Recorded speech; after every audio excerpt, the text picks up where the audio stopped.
Okay, I'm recording this because I got a question last Saturday saying, if you're someone who is about to graduate and you're anxious, you're doubting about what's next, what is your advice?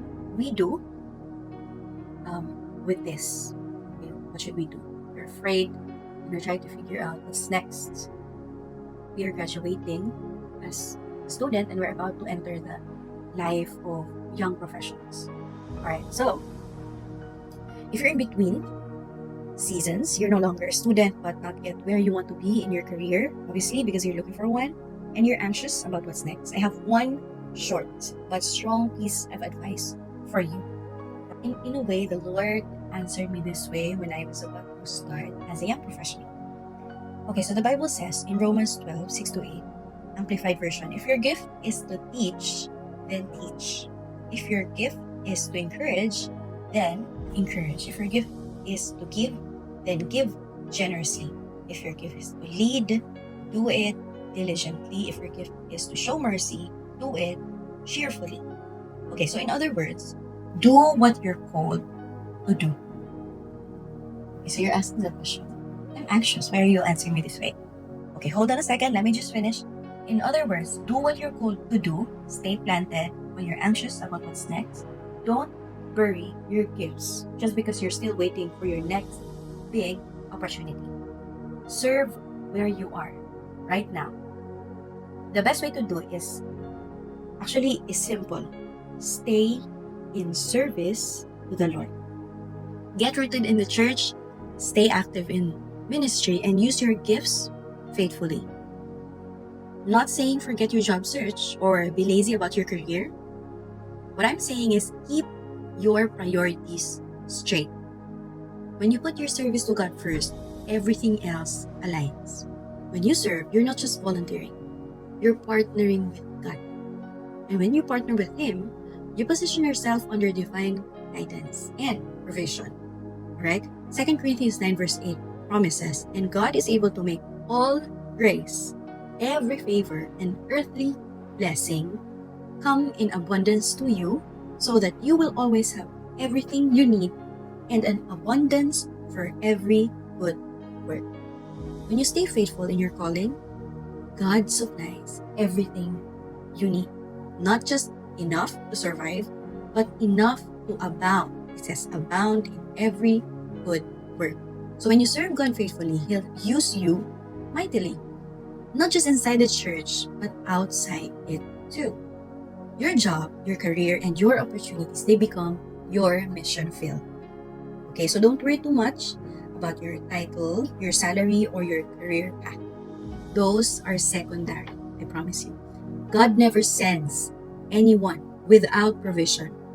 Every person He called in the Bible, Abraham, Moses, Esther, Paul, everyone, all were provided for as they walked in their purpose. Remember, you are blessed to be a blessing. When God can trust you to channel His blessings, your skills, your influence, your opportunities, He'll keep the supply flowing. He'll keep the supply flowing, I promise you. Like the parable of the talents, He gives more to those who are faithful with what they already have. So when the right job or career finally comes, it won't just be a fit. Okay, it won't just be a fit. It will come with peace. Not necessarily ease, okay, it will not be easy, but there will be peace. You'll know that it's from Him.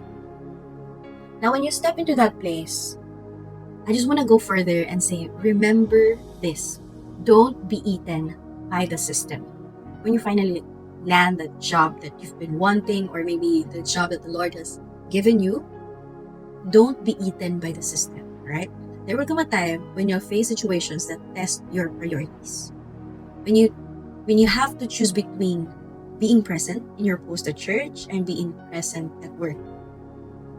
And in those moments, remember, set healthy boundaries. Okay? I'm saying this because I've seen so many people.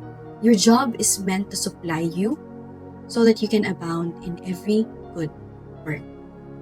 Not to pull you away from the very source of that blessing. Because when the Lord pours, it will rain.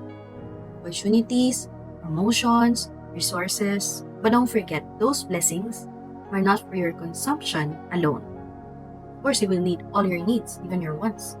But listen, you will be blessed so that you can be a blessing. You are blessed to be a blessing. So hold your ground, keep your heart pure, okay? Stay planted. When everyone else chooses compromise, you will choose conviction. When others blend into the system, you will stand out as salt and light. Faithfulness is not about perfection. It's about being where you're supposed to be when you're supposed to be there. Say that again. Faithfulness is not about perfection. All right? It's about being where you're supposed to be when you're supposed to be there. Balance your time. Serve God well. Work diligently and keep your heart aligned with your mission. Because when you do, you'll realize that what's next you were worried about was never a mystery. It was preparation. God was just positioning you for your purpose. Thank you so much.